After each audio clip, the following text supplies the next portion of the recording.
Welcome. I am Debbie Roses, and you are listening to Get In. I'm the founder of NIA, an international body and life experience. It's a workout, a practice, and a lifestyle that's been changing people's lives. I'm going to date myself since 1983. Yep, that's when things kind of started. Our topic today is all about how things started, fitness, the past, the present, and the future. What's happening today, what happened then, and where are we going, right? Now, you may think who are the ones that really started exercise, right? Well, the Chinese and Egyptians, they're the ones that are credited for introducing what you would consider structured exercise. It was the Greeks that actually introduced a more formalized training. What was the training for? Competition. Well, people still train for competition. They want to go to the Olympics. You know, most often it was athletes that were training, not everyday people, right? So it was associated with being able to do a job you had to do and also for looks. All right. On display, the beautiful human body, the physique. Who started the first gyms? By the way, the word gym just means gymnasium. Well, that dates back to 3,000 years ago in ancient Persia. I can just imagine what the gyms looked like. And even the Roman baths, they had attached facilities to them, often decorated. You can still see them today with beautiful mosaics of local champions of sport. Now, here's the word sport. Back then, nobody thought that living life in a body was a sport that you needed to train for, that aging was a sport that you needed to train for. So, why did this thing called fitness, why did it really evolve? Well, first of all, for survival, right? Survival for hunting and gathering and just living in conditions in ancient times that were pretty rough.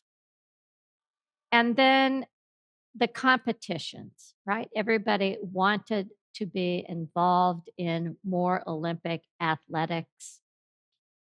And then there was this beautiful statement that came from a British philosopher and psychologist, biologist, sociologist, anthropologist, Herbert Spencer. Now, he's the one that coined the phrase survival of the fittest. I can remember hearing that phrase and thinking, what does that mean? I could understand it when I was a runner and I ran a race. The survival of the fittest, the first person that came in, right? They were fitter than I was. I survived, but they were fitter than I was. That statement actually came from Spencer reading the 1864, let's go back, 1864 work, The Principles of Biology, and he characterized what Charles Darwin had called a natural selection. Now, who is, in my mind, the father of fitness? Well, somebody that I had the privilege to meet, somebody where I locked the door in my bedroom, turned on my little TV, and I would work out. Jack LaLanne. He passed away in 2011. And wow, what an inspiration when you think about fitness, particularly when you think about the American fitness movement. He was among one of the first to recognize the importance of not just exercise, but healthy eating. And I was lucky. My mother was from London. I never had canned food until I was 19 years old. So eating healthy was normal to me, and I kind of thought everybody did it. Was working out in my house part of our lifestyle? Absolutely not. Even though my mother was a mover, mover, mover, mover, going all day long. But the idea of taking time out to work out, no, not in my house. But physical fitness training has been a part of societies through history. In the beginning, again, it was for competition, running, how far and how high could you jump, wrestling, participating in gymnastics, and yeah, doing things like throwing heavy stones, right? Who could be the best? Who was the fittest? And as I said, done for display to see who's most attractive. Well, today, when you think about a fitness influencer, it's all about that. It's all about how does it look? You can look like me. Well, that's kind of deceiving. I say it can feel better and you can look better, but you're going to feel like you, whatever that means to you, and you're going to look like you, whatever that means to you, to say, I love living in my body. I'm proud of what I can do with my body in relationship with my body. Formalized training, there are lots of organizations that understand this. The military, it's a formalized kind of training. Personal training, well, it's kind of a formalized kind of training. Aerobics became a formalized kind of training. But the question that I have is, why has fitness turned into a business? And as a business with so much knowledge and so much research at its fingertips, why isn't everybody moving? Why isn't everybody fit? I remember when I was writing my first book, and there was an author that wrote a book, Exercise Doesn't Work. And I went, What? He said, No. He said, If it did, everybody'd be doing it. And then he said, And diets don't work. If they did, everybody would be in a healthy body. And I started to think about that. Well, why doesn't it work? Why doesn't it work? Well, this keeps me curious, and I can tell you right now, it's of great interest to my guest today. My guest today is Joanne Melbourne. I can tell you, she is a powerhouse in thinking in the box and outside of the box. When it comes to sticking with the status quo, that is not Joanne Melbourne, which is why I love her so much. Our relationship goes back to the 80s. So we've had a long time together and watching each other grow, evolve, and stay in this business of fitness. She's incredible at imagining and helping other people like me, like Nia, imagine, imagine. She is a seasoned professional. She has over 40 years whose career sprouted off of many branches. Now, you may have heard of Les Mills, right? Very, very popular workout program. Well, no, she was one of the first to help them when they only had three programs. They got a big array of things now with what was called Jazzerobics. Yep, she helped them design it. She also was instrumental in choreographing Brett Fairweather. He was the first double world aerobics champion. Wow. Remember when there was no aerobic champion? Well, now there is. She's also been instrumental, I can tell you, in NIA. She helped bring NIA to New Zealand in 1997. Now, let's think back then. That's when the trainings Carlos and I were doing, we had about maybe 4 to maximum 8 to 10 people. We went to New Zealand and she, along with Lita Curtis, they created a training program. I think there were 27 people. I walked in the room and it blew my mind. Now, think about it. It's in a place where nobody knew anything. So, can Joanne sell? Absolutely, because she believes in what she's doing. She's been a keynote speaker and presenter at fitness conventions, head of faculty for New Zealand's first holistic sports therapy diploma, training over 1,400 personal trainers for Fitness First Australia, becoming an awarded action business coach. She's all about action. In this getting conversation, we're going to talk about her journey. I want to poke her mind a little bit. I want to go back into time and look and listen. What was it like back then? Where are we now? And where does Joanne think that we're going? I can tell you one thing, Joanne is guided by passion and integrity. She walks her talk. And if it doesn't fit as truth in her gut and scientifically, it's not going to fly. Joanne, welcome to Get In. I'm so excited that we have this opportunity to chat today. What an honor. Thank you so much. Well, I want to begin. I love to go back to that spark of inspiration that really was the first spark that has brought you to where you are today. When was that moment? Were you a child? Was it in a dream? Did you win a race? What was it that all of a sudden you went, I'm going to do this fitness thing? Well, the term, when this thing hatched, it was fitness wasn't a thing. And I was 4 years old, and there's a real distinction. I come from a military family, and I made my mum and dad sit on the couch, and I stood on the hearth of the fire, so right in the front of the fireplace, and I danced and I talked to them at the same time. Yeah. And they were not allowed to move. They weren't allowed to go anywhere. And I thought, all these years later, I laugh because I do a workshop in personal mission statements. And I laugh, what's your earliest memory? And that's my earliest memory of my life. The most favorite thing was to stand on a stage, any stage, even a trailer in the middle of a street. I've done that. And dance and tell people what to do.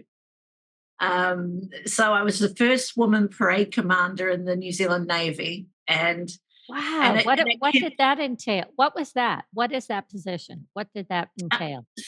So in the 80s, women were not in New Zealand. Women were not in active service, so they didn't go on boats or ships or anything. But we had a parade every morning. And I was somehow at 17 years old asked to get up there and direct the parade, which for me was very natural. And so I think the word leadership came in pretty early. And in our discussion today, everything we do is about leading people. And I was very fortunate that I had the gumption to be able to take opportunities to largely embarrass myself, but to have a lot of fun in front of people, no matter what it was. When it comes to actually exercise, my first experience of organized exercise was when I went to Les Mills to do my very first jazzercise class. And my sister gave me a pair of leotards that had runs in them and was not attractive at all.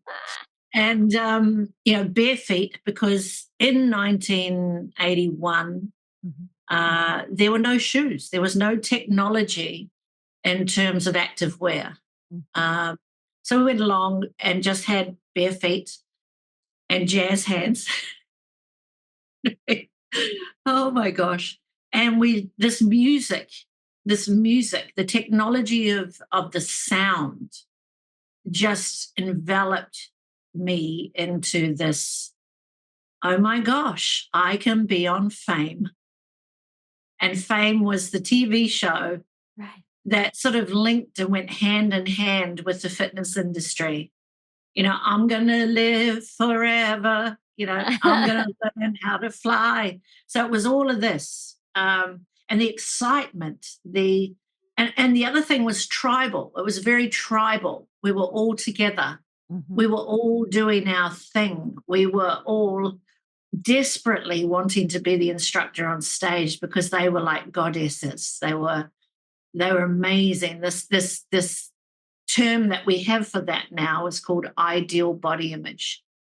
So we saw this creature who was in time, never missed a beat, could jump higher than all of us, lunge lower than all of us, and talk at the same time and do all these crazy sounds like whoop and all this sort of stuff to make our excitement and our celebration of movement just fly. And those are how I got to where I am. Having taught classes, I only stopped teaching classes like, oh gosh, only a little while ago. So 42 years of what I say, jumping around in lycra. So it's a lot of fun, a lot of fun.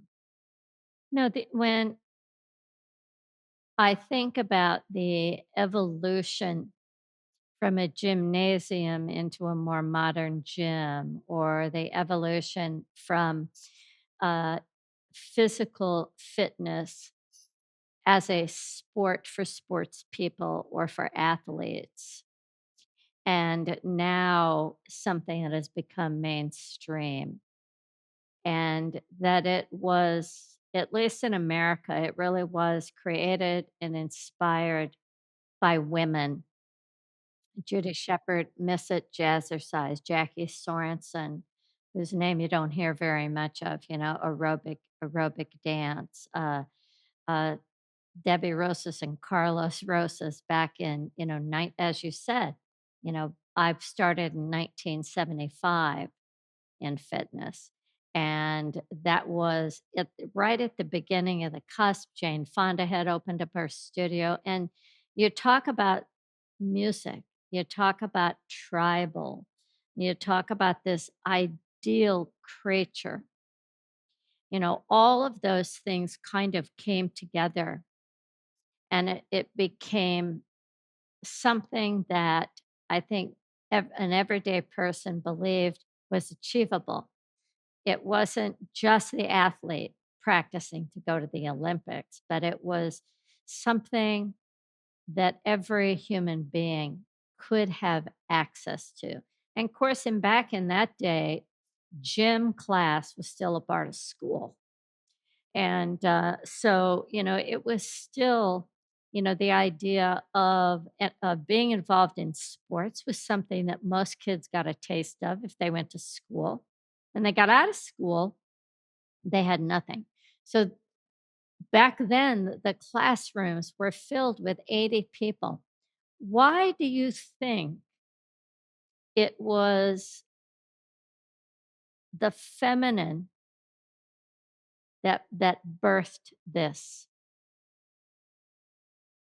As we always achieve, it's strength in numbers. And the gyms that were around, you brought up Mr. Lillane, and Richard Simmons was on Right, television. exactly. You had aerobics Oz style down here that was shown every morning on television. It was a movement. It was a movement, A movement. literally a movement. Paradoxically, it's the same word as what we talk about, finding health through movement. Together, we achieved more.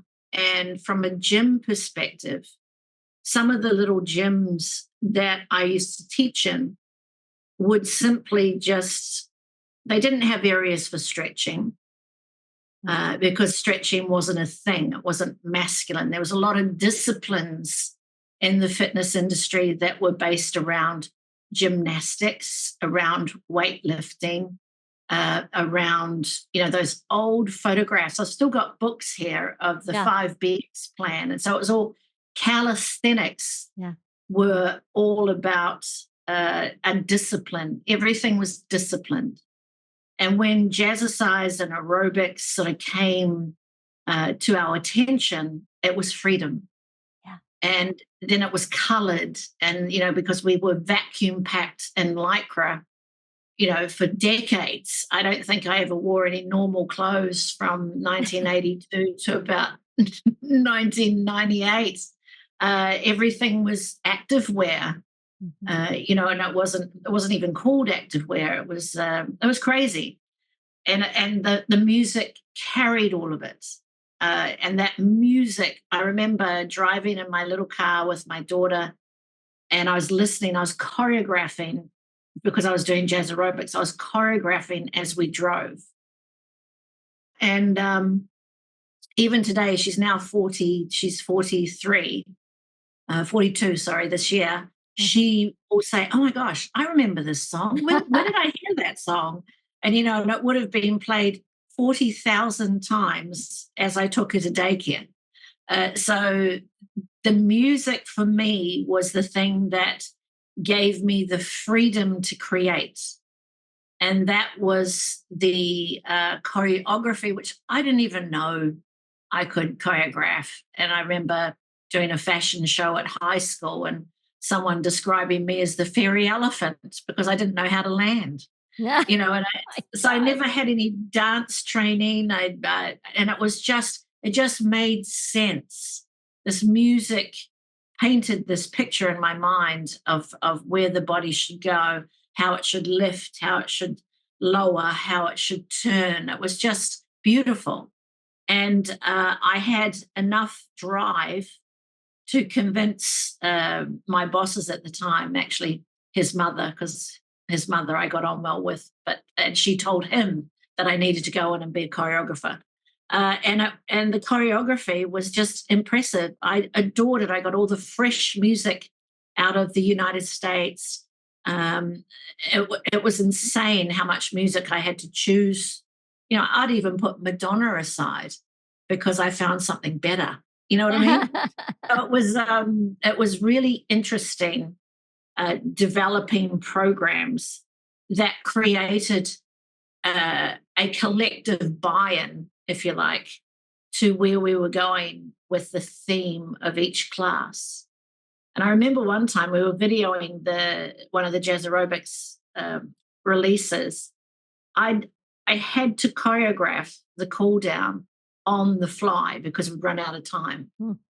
So I had a camera in my face, I had the lighting on me, and I had to choreograph this thing as if I'd actually spent days creating it. And it was brand new. And I had a friend sit off to the side and write what I actually did. And then we put that into choreography notes and we were able to make sense of it. Luckily, I did the left hand and the right hand at the same measure. Sure. So it worked. It worked. So then in those gyms, those little gyms I was talking about, they would just create a space, usually for the women, because none of the men did aerobics. So way down the end of some dingy little gym would be the space where they'd have a boom box. And actually, yes, they'd have a boom box and we'd put our cassettes in and then we would teach aerobics. Now, as a distinction of time, you were saying that, saying when you started was aging you. Well, get this. When I started teaching aerobics or jazzercise, there were no cassettes. No, we had little records, We had 45s. records, Yeah. 45s. People wouldn't even know what a 45 is I I today. I had one. I had a little record player. It just started with that, and then Yes, and yes, shortly after the cassettes came in, but I had that. I know what you're talking yeah. about. And I had my 13 45s all lined up in little tabs Yeah. next to the stage. And you'd put the class into a holding pattern. That's lovely, ladies. Just keep on, go and get a drink, and then you'd change the record. There was no microphones. There were no shoes. Yeah. It was the Wild West, baby. Yeah. And it was amazing. And I remember Islands in the Stream, all these songs that you would not even put in a class today were the ones that connected people. Yeah. Yeah. And I adored it, absolutely adored it. Well, back in that day, everybody was just using music freely. I don't think there Yeah. was even a thing of music licensing back then, Mhm. Mhm. and, which is a whole other, Yeah. We could do conversation. another hour on that one. Unfortunately, yeah, Yeah. we turned people on to music, to listening to music. Fitness turned people on, I know, to listening to music and buying more music, to dance to music. right. to dance, to feel Um, happy moving. It's interesting because aerobics, jazzercise, whatever you wanted to call it, was the biggest participation sport. You talk about sport, it was the biggest participation sport in the world at the time, and it was bigger than football. wow. Yeah, it was it was such a the uptake of it was incredible. And so living through that and working through that and seeing people who never thought they could ever get onto a stage, starting to teach classes, let Yeah. alone the competitive aerobics time, where all of a sudden the Federation of International Gymnastics is looking at aerobics, and they still are, as an Olympic sport. Yeah. It's we've crossed back over to the sporting thing from the dance movement side of Well, it. even And dance today, my husband and I went to a dance performance recently at a big dance school here in Portland. And the gymnastics integrated into the dance was like, wow, if you can't mhm, tumble, if you can't flip, yeah, no, so again, it's the integration of the sport mhm, into the artistry, into the art, correct. and into the entertainment and into the enjoyment. I love that you talk about a space, that the gyms became a space and that there were no gyms for women. And if there were, they were hot pink and they had the rollers where you stood and yeah, Ah, yeah. So that was the ladies' spa. It wasn't called a gym near my house. The only gym was Gold's Gym, and you're right, there was no place for women. And having taught around the world in different gyms, and still today, the space in gyms is filled with machines and weightlifting, and there's a little space for the group exercise, which I find um, I just don't understand it from a business perspective, but apparently they know something that I don't know. But do when I they? think about my mother and the only way that she could get together with women after all her housework was done was to invite people over for coffee. That was Mhm, their gathering. And to have this place to go to get out of the house, a time just for yourself, to take care of your body, to de stress, which most mothers need, and to meet women, particularly at a time when so many women were out working and there weren't a lot of women home, like myself, raising their children. It was a great opportunity to connect. I yes. think that space is still needed, the space for women to come and connect. And people will say, how come there aren't, any men in there? I don't know, but if it meant to be there, they'd be there. But what is important is that we have a space for women to Mm, come into community, to move their body, to think about taking care of their health and well-being, and um, to to know that their body fits into the picture of what is fitness, right? absolutely. I Not think this one ideal body, because that's all you had back in that day. This one ideal body. If you were a little overweight, you didn't teach. Um, at least that's where it was in the beginning, in yeah, America. When you yeah. think about leadership and you say that it was natural to you. And I think about fitness when it first started and leadership. We were motivated by an ideal and by an excitement. It was a renaissance, a reclaiming of one's body and reclaiming that which is natural to human beings, movement. Um, how do you describe your leadership style and has it changed? My ability to communicate more has changed. In the military days, you had brevity of expression, and it was required to not say too many words. Mhm. Therefore, it just became orders. You were just telling people what to do. Okay. Uh, and that was great because it was easy, it was efficient, and therefore, Left, when right. I Instead of, we "Let's go didn't, left because it's good for your brain." Yeah. Right. I'm not going to say anything, just go left. Yeah. Um, and so that was a definite. And I remember when I got out of the military, and I wasn't in the military for very long, I found it hard to actually converse with civilians because there were far too many words. Yeah. As you can tell now, I've developed the far too many words now, so I can talk for especially about exercise. And when I look at the military side of it, I was a competitive athlete anyway, I was a swimmer.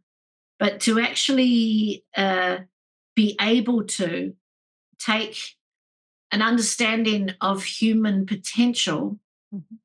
into the exercise space. So, therefore, people, I remember when I had to physically carry one of our military girls down a very large hill because she had decided that she couldn't walk anymore. So I had to carry her. That was a really, really telling time because she could walk, but she'd just sort of given over to the hardness of it all. Mhm. And then going into the fitness scene, when people would tell me that they couldn't do something, I had a knowledge of human potential in terms of movement. So I said, yes, you can. Trust yourself. Keep going, blah, blah, blah. And so the communication style developed into more of an empathetic style of communication, which was very helpful as the industry turned, because the industry did turn. Mhm. We had all this beautiful, I had drawers, I'm sure you were the same, Debbie, drawers of leotards, drawers of Yeah. tights. They were in separate drawers, by the way, you never mix them up. All sorts of different colors, leg warmers. And then, of course, Reebok brought out the first shoe, the first dance shoe, which technically was not a very good shoe because the actual sole didn't go straight, it went that way. What's interesting, when they were developing their shoe, they came to, California, and they looked for 3 people to test their shoes and get feedback, and at that time, my company, the Bod Squad, was their choice, Woo! and, yeah, so, we had advertisement, for, Reebok and the Bod Squad. It was quite something. Mhm. Um, Even though we didn't wear shoes, they were still interested in, what we had to say about shoes. Yeah, it was really cool. And the shoe itself was completely not functional. You'd fall out the front of them, and it was crazy. But you had to have them because it was cool. And wearing then the shoe sort of took a turn, if you like, again. So it Mhm. evolved. So the fitness industry, and I've said this in many of my keynote speeches, the fitness industry was built on aerobics. Yes, And what happened absolutely. Mhm. Yep. And what happened was we got to the point where, in the Wild West time, there were no qualifications. Right. The only certifications were US based. And even when we were choreographing for Les Mills, I mean, the understanding of the body anatomically was not a thing. Mhm. And I remember sitting across the dinner table from one of the choreographers, and she was explaining that the lats were quite an important The part lats. for Whoops. lats. And I'd already started teaching anatomy with holistic therapy. And I went, oh, wow. So there was no science and no anything involved when we were doing the Les Mills choreography. It was all based on feel. It Yeah, was it came exactly. from a it came from a very balletic background. I remember the teacher of mine. was going around with a ruler and whacking you on the back of the back of the bum, the backside to straighten up, and it was very balletic in terms of its teaching. And so as it grew, the fitness industry then decided that, why do we need to worry about aerobics? It's just there. And then they could see that they could make more money out of bringing a thing called personal training in. Yeah. And then the emphasis went over to personal training. Now, in between that time, we needed to come up with qualifications. We needed to come up with some sort of measure as to what a person needs to be called and what the respective knowledge was that they had to have. Excuse me. So, in the day, we started writing the group fitness or aerobics, we used to call it aerobics certifications, or what we call qualifications, because we didn't even have a distinction between a qualification and a certification. So it was just a qualification. So we wrote all the network qualifications. I remember developing the qualification for aqua aerobics, Yeah. and then going and teaching that. It was such a great time to bring in some sort of accountability structure around our knowledge to impart and to keep people safe. Yeah. Because there are a lot of instructors out there that were doing just like crazy stuff that was injuring people. So we needed to help to bring trust back to the participants in terms of you won't get injured. I remember somebody, I won't say who it is because I'd probably get in trouble for saying it, but somebody went on national television and said, well, what's the problem with torn calf muscles when we're doing so much for coronary artery disease? So it's like, why, well, you don't need to wreck your body in order to save coronary artery disease. I mean, there was so much that we hadn't discovered or put into frameworks to help people to be safe in the classes. That's where personal training came in, helping to write the first personal training stuff. Yeah. And then the industry just turned and it ended up becoming all about the money. Well, and I've been the last couple of years, I went to a big convention, fitness convention, just to see what's happening in the world. And I was shocked. I felt like we'd gone back, 20 years. Yeah. And again, with all of this science and all of this research, but no concept of how to apply it, no Hmm. concept of how to integrate it to make that change, right? Um, and for Nia, it's always been about holistic fitness. But I even think back in the in the Grecian times, it was holistic fitness, body, mind, emotion, spirit. They believed in all of those four realms. Nothing was isolated, as well as nutrition, right? To look beyond just the physical, to know there are other elements that add to the physical.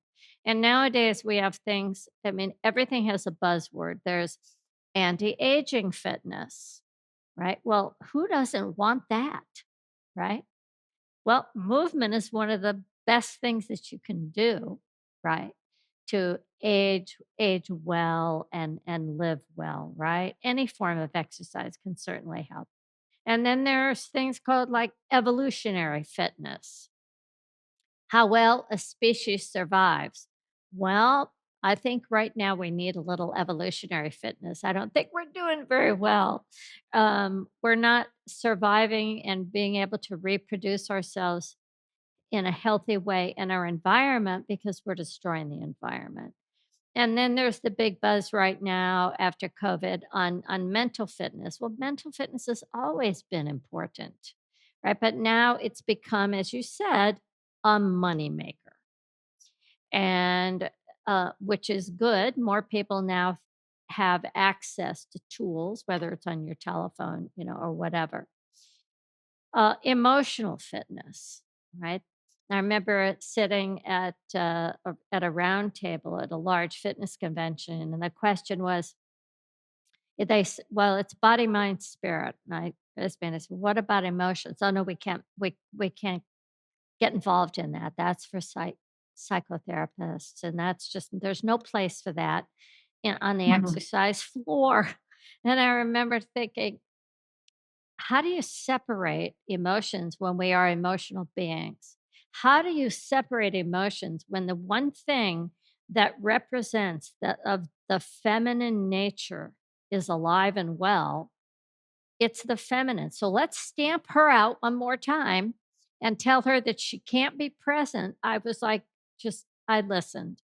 And medical fitness now, of course, it's important to help eliminate health risks and falls and things like that.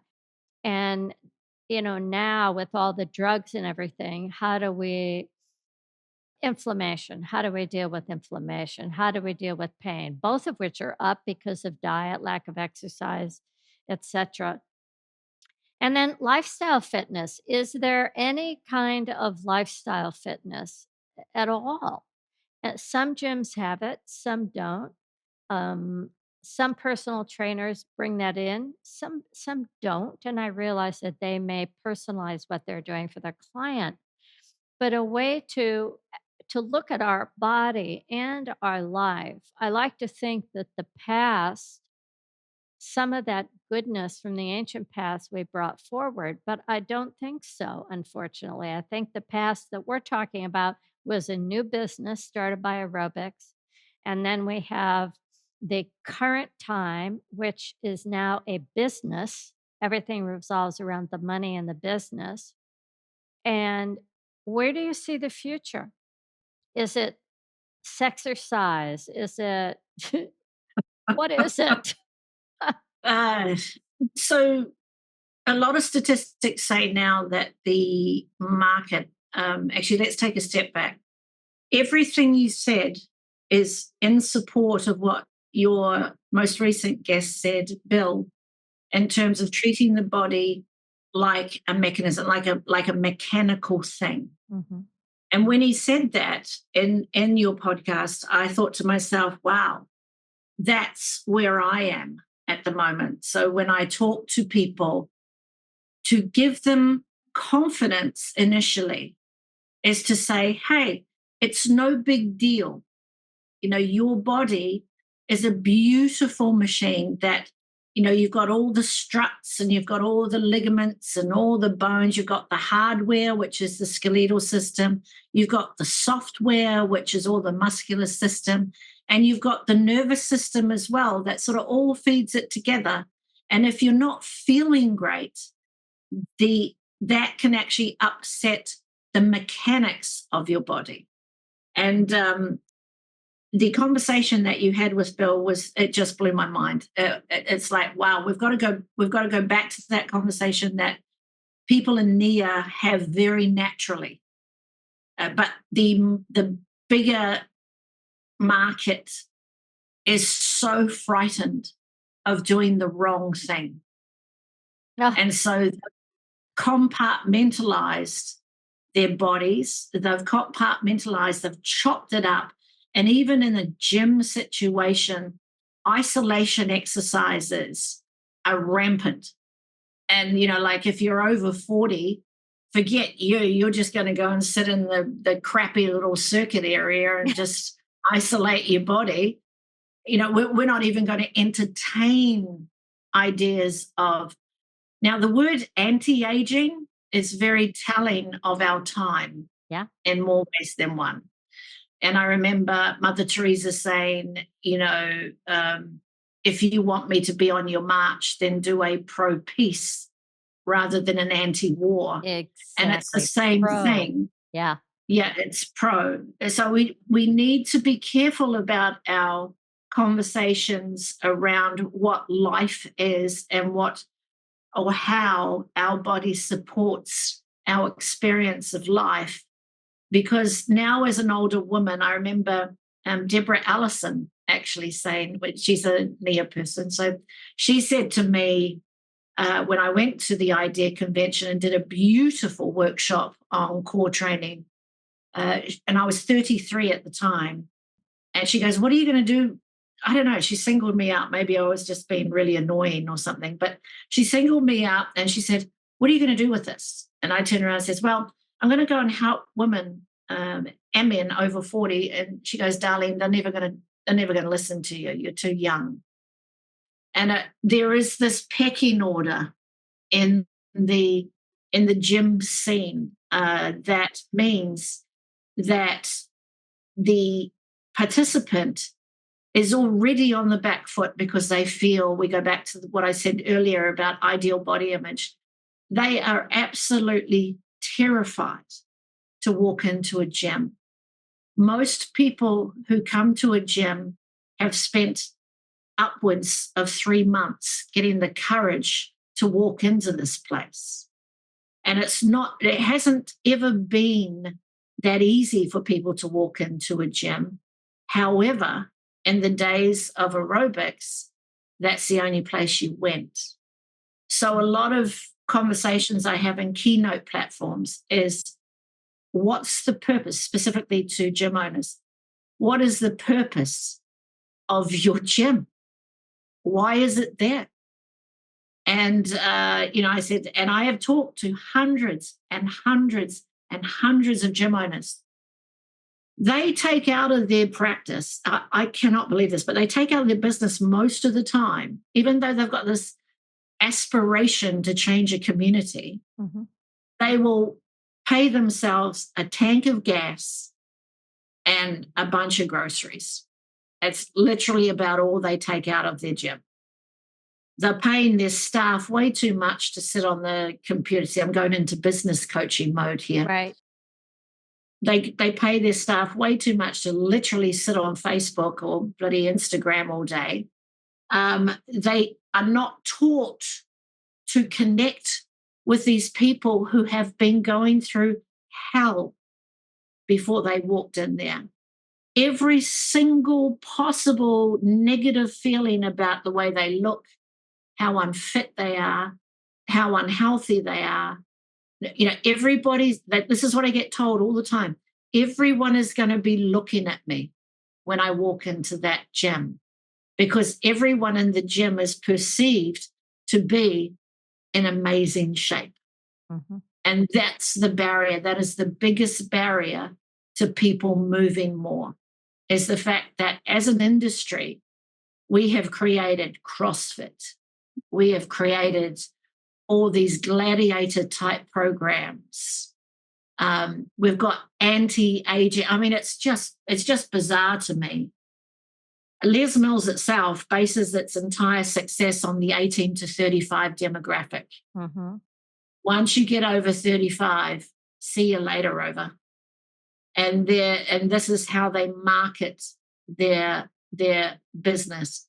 You've got other gyms that will do things like Naturally Fit or Evolution Fitness and things, whatever you call it. It's all the same stuff. Yeah. There is almost a grade that you have to attain to be able to go into that space and be a part of that program. High intensity interval training is something that is still a buzzword. And I tried to stamp that out like 15, 20 years ago. And I'm sitting there going, well, what is it? And it's literally a circuit that is conducted to high inflammatory triggering exercises, time and time and time again. And it based on a platform of inferiority. So it should be called high intensity inferiority fitness, quite frankly, training, because they make people feel like crap. They say, because you can't jump onto this box, because you can't, the one that gets me at the moment, and somebody please write in and tell me that I'm wrong, but why do we need to lie on our backs and put an Olympic bar across our hip bones and do pelvic thrusts with an enormous amount of weight on either end of the bar? I'm I'm I'm questioning this, and I have been for years. Unless you're in a job that requires you to do hip thrusts for 8 hours a day, why are you doing it? So it's this, when we talk about the science, it's bringing that logic together with the emotional need. In other words, most gyms are not meeting people where they're at. Yeah. That they are telling people where they should be at. And if they're not at that level, then you're somehow less than. So, And the it feels to me that, when if we go back and think about, fitness as an idea to help people get in shape so they can live their life in healthy and meaningful ways, they can do the things that they want to do. They have a little extra endurance and they can speed up a little bit if they have to. In other words, they can respond to life. I think that Mhm. when it anything turns into a business and the business becomes first, just like in medicine, then you lose that connection they talk about. You lose that connection to the people, serving the people. The people are Correct. what keeps the doors open, right? But that face-to-face contact, being able to provide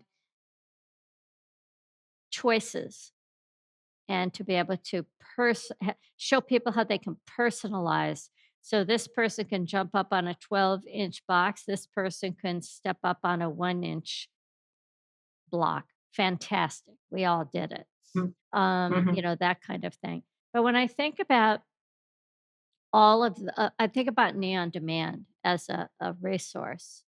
And I think about how can I change it and make it a better space for people to come to. I immediately brought back to how to engage people in a community in a buddy system. So it's not just me and the technology, but the engagement, the motivation to um, share our human experience, right? Share Mm. movement with our own body, but share the human experience.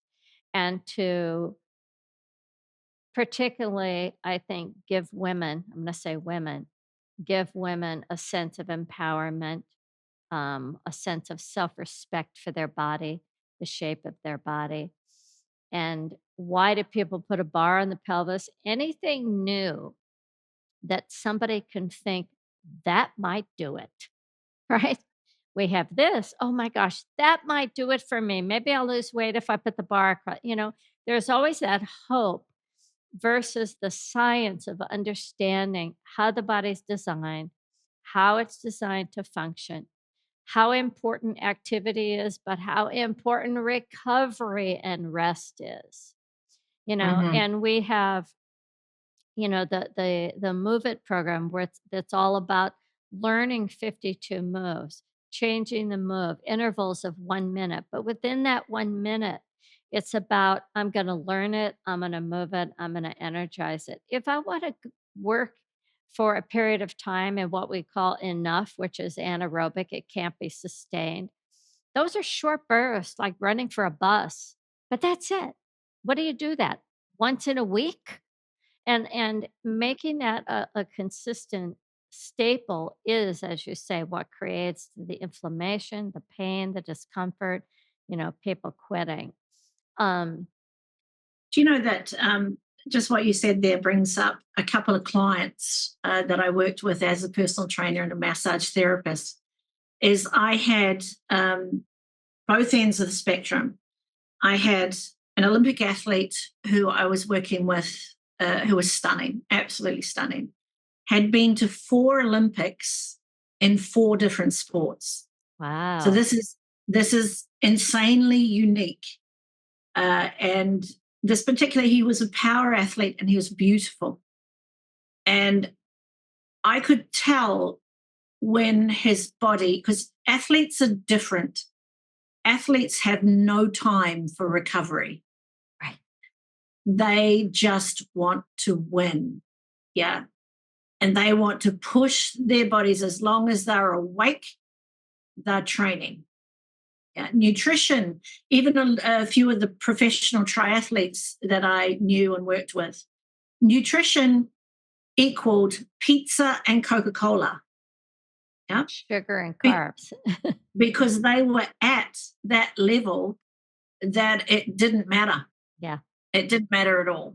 And even though Pete Fitzinger, who's a beautiful PhD guy that worked with the triathlon team, he was a co-lecturer with me in holistic sport, just phenomenal knowledge. But when the athletes are left to their own devices, they'll just do what they think. And injury prevails. They almost buy into the logic that at a certain age, they won't be competitive anymore. Yeah. So they're not particularly smart in terms of periodization or working out their rhythms, as you talked about with Bill. It's like they just want to go until they can't go anymore. So working with this guy, I'm working with a hurdler. Hurdles are an incredibly tough discipline. Saving them from surgery and saving them from long periods of rehabilitation Right. helped me to understand the creature, which was that human and what drove them. Yeah. Now they're intrinsically motivated. So what you have to do is you throw a harness on them and slow them down. Whereas at the other end, I was working with a cerebral palsy lady who all she wanted to do was walk up the stairs on her own. Yeah. Right. And that both were equally as rewarding. But if I put myself in the role of being indicative of the fitness industry, it's my ability to see a celebration in both. Yeah. And being able to use my knowledge, because as I've said many times, and as recently as a couple of days ago, the people that walk into a gym are not exercise experts. We are. We are the leaders. We do not need any more fitness instructors. We need fitness leaders. And we need to be able to say to a person that parasympathetic training, so dealing with stress, high cortisol levels, finally being able to talk about their mental health in a space, understanding the sometimes necessary but the awful effects of statins or medication on a human machine and how that impacts exercise. That's our job, not their job. And so the industry in the future needs to be more knowledgeable than we are now, but also more empathetic and more professionally positioned to be leaders of the health and well-being in our communities than we currently are. Because right now, it's fun, Debbie, it's fun to go in and smash the living crap out of our clients.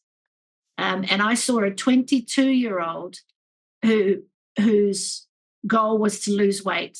I had this conversation 2 days ago, Debbie, where apparently the fitness industry has changed so much that no one comes to a gym now for weight management.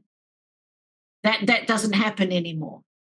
And I just sat there and I went, yeah, that's actually not true. 80% of people come to a gym because of weight management, whether they want to put on weight or whether they want to take off weight. With the disposable income, we talk about business, with the disposable incomes being higher in the 40 plus, they now come into the gym and they have expectations of longevity. However, they're dealing with that 30-year-old or that 20-year-old fitness instructor who says, well, all you need to do is lift weights and eat well. They have no concept of quality of life. Quality of life. So move forward to the gym owner. The gym owner, in my opinion, is solely responsible for the direction of what happens in gyms in our community. They can, and they do, unfortunately, listen to the instructors for a gauge on where the industry or the gym specifically should go. That's wrong. What they should be doing is doing roundtables with their members. What do we need to do for you? Mhm. Yeah.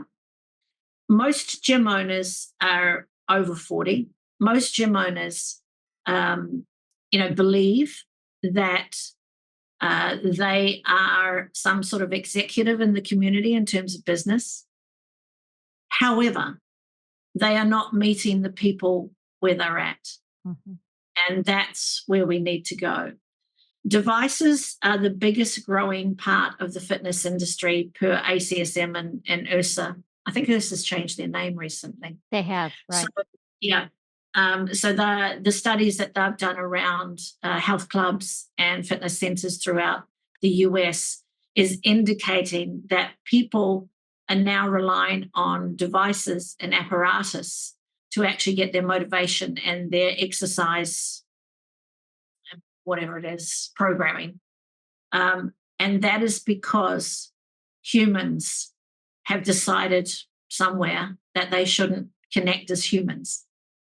Or sense or trust what they sense or be able to Trust. measure. Yeah, to be able to measure, do I feel, oh, well, let's see, how well did I do walking today?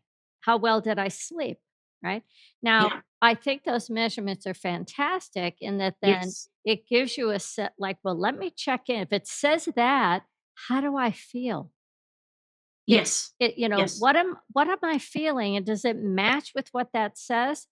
Because 'Cause I've had people say, "Oh, man, it felt like I did much more than that," which means you're already fatigued. Or, Correct. "God, it didn't feel like I did anything, and it said I did all that." Great, you know? So, how to take those measurements, I agree. Um, And I think that's Morpheus. I think you were talking about Morpheus. Mhm, Sounds amazing. I'd love to see it. They are great tools. And just coming out of a recent hip surgery, I loved it. I loved it. I was reading it. I was like, oh my gosh. The problem with it, it kept waking me up. And I oh, was like, oh my God, I must have a look. I must have a look. And there goes one of the markers of health. I don't actually sleep well. So I'm too busy looking at this new bright, shiny thing. Um, but the measurement of it, I like what you said just then. How do I feel? People don't do that. They look at the numbers and they go, I've failed yeah. or I've passed. And I remember a client that I worked with, she could not move weight and lose weight. And I tried every program, high intensity, low intensity, middle intensity, whatever you want to call it. And she said to me, oh, my father was right. And I looked at her and I went, oh. Oh, And wow. I said, and this woman was in her 50s. And I said, what do you mean your father was right? And she goes, my father told me I'd never achieve anything.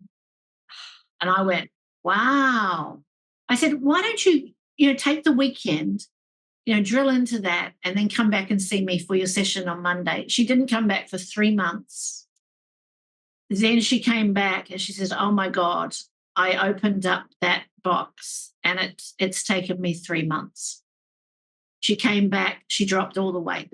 And this is the joy of the fitness industry, Debbie, is actually helping other people to take ownership about how I feel, how I don't want to do this right now. I need to trust. I had a 22-year-old girl in the gym.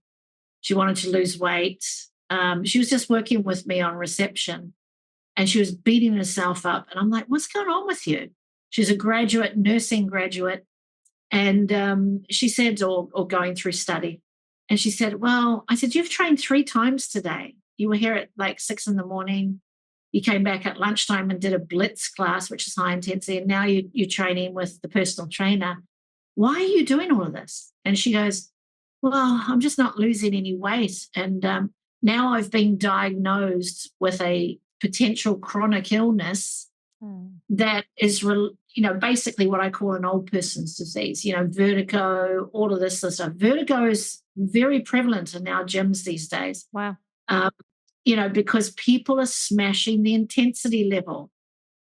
And the science that we learnt way back in the fitness times is what you were talking about, that high intensity. It's for running for the bus. It's if a lion's going to bite you, you've got to get out of the way. It's short, sustained, um, you know, um, push of energy.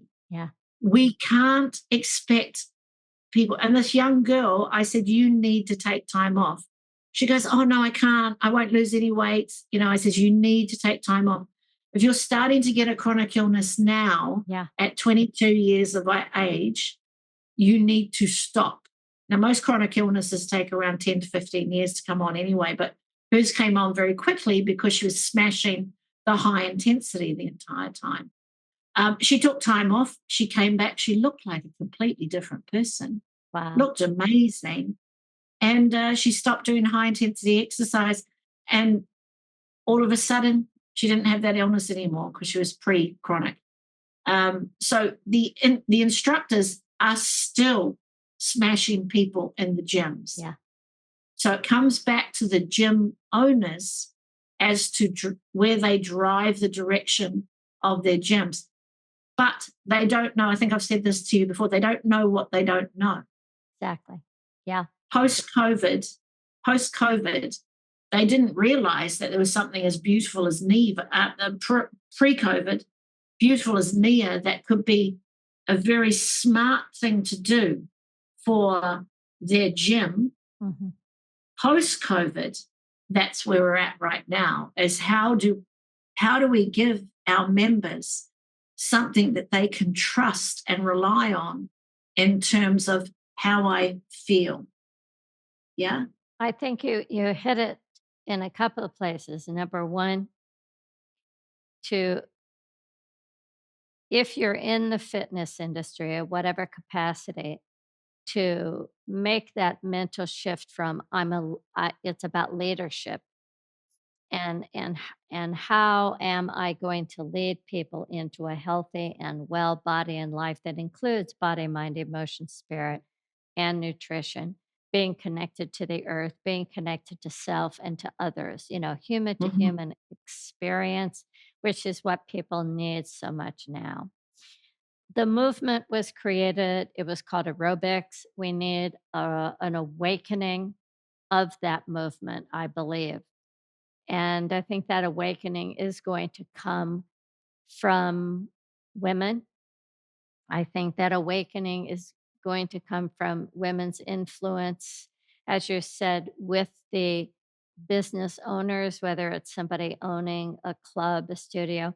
And I also think there needs to be a deep dive into what is the science and the education that people who are getting graduate degrees, et cetera, in exercise science and what are they being taught that is applicable to holistic humanness that is not creating something unattainable, but something attainable, I think is necessary. I hope that we get back to self responsibility and also communal support, right? And instead of the separation, Mhm. again, the integration. And maybe we've never had that. As you said, the clubs, you have to work up to it just to walk in. But the integration of all ages, all body types, maybe it's a pie in the sky. I hope not.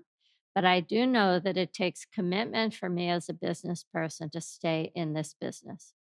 I do know that it takes relearning how to communicate so that I can communicate with the different ages, different genders, different interests. We're in 41 countries, different cultures, upbringings, etc., people that come with different histories, including traumas.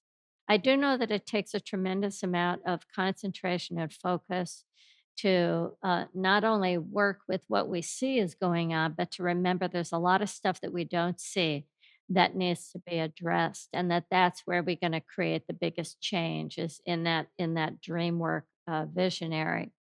I also know that the idea of controlling doesn't work, but observing where are the openings, what are the needs of people, like you talked about putting people around a round table. And I do know that above all, what we want to do is inspire people to feel confident in their body, to feel confident that they can listen, they can speak, they can breathe, they can communicate with a healthcare professional confident. We talk about from the cytogenesis model, Aaron Anastovsky, three things of the sense of coherence. Do you understand what you're being asked to do? Can you manage it? And does it have meaning? Do you understand the meaning of why you are doing it? Um, I think I know why you're doing it. You're a leader. Joanne, you told us, yeah, the stage is yours. Life is a stage. You care. You are that sand in the oyster shell that's always there. Can we do it better? Can we do it better? I hope so. And I look forward to doing it with you. Um, I want to leave everybody with this enthusiasm is not enough. You got to do the work, you got to walk in the gym. Life requires being fit, right? Meaning you can adapt and adjust to do you have to run for the bus or do you need to relax and chill on the couch? Yeah. Do something you love. It doesn't matter what it is, but make that doing that you love include movement of your body, going for a walk, doing gardening, whatever it is. Remember that a little goes a long way. If you've never moved, start out with 1 minute and add 15 seconds a day. Before you know it, those minutes are going to add up. Start slowly and build easy and use pleasure and comfort as your guide. And I say if you feel like you hit the wall, stop and say, "Thank you, buddy. I'm with you. I'm with you." Get a buddy to keep you motivated and keep you showing up. That's whether you work out online or you're going to go into a gym, get a buddy, somebody to help you stay with it and responsible.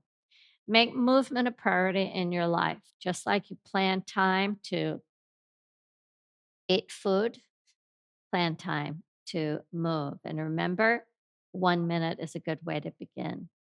Remember that we are given amazing powers in this body. This body is designed to sustain your health and your well being. It's making choices for you 24/7. Whether you're awake or asleep, its job is to make sure that you survive. This means that the most important relationship you'll ever have in your life is the one you have with your body. The most precious thing that you own is your body. Fitness, how you look, well, that's good, but how do you perform and how do you feel? How do you Go show for a up? walk with your dog and feel good. That is a representation of what I call body and life movement art. Movement art. Become a conscious personal trainer to your body. Remember, you can say enough, you can say let's do more, but it is that relationship of listening, of really listening, not just relying on that watch, but saying, it says that, but how do I feel? And are we aligned? So important. To find out more about Joanne, where can people go to find out more about you, Joanne? Oh, I've got a little, I've got a Facebook group called No BS Fitness for Women over 50. So No BS Fitness for Women over 50. And I've sent you a link through, but check it out. It's really not about anything else but to help you to claim power back over your movement requirements and your body and things like that. And this has been such a joy, Debbie, to be with you. all these years. All And these years. Well, I just, I feel there's magic afoot for us, and I look forward to see what we can keep doing. yes, Thanks everybody for joining me, and thank you, Joanne. It's been a delight. To find out more about me, you can go to my online magazine, Awakening Body and Life. That's at debbierosas.com. And there I put out 2 articles, inspiring body and life articles every week, so you can sign up to receive those. You can also find me on Facebook by searching Nia, on Twitter and Instagram at Nia Technique, and on nianow.com. And if you'd like to experience 2 weeks free of Nia, beautiful body and life eye movement art, you can go to Nia On Demand. That's our beautiful online subscription service. Lots and lots of workouts, meditations. You can watch the podcast there. And most importantly, remember, this is our time to get in and to start having a new conversation about a new movement, a healthier way about movement, the body, and life. Thanks, everybody, and I'll see you next time.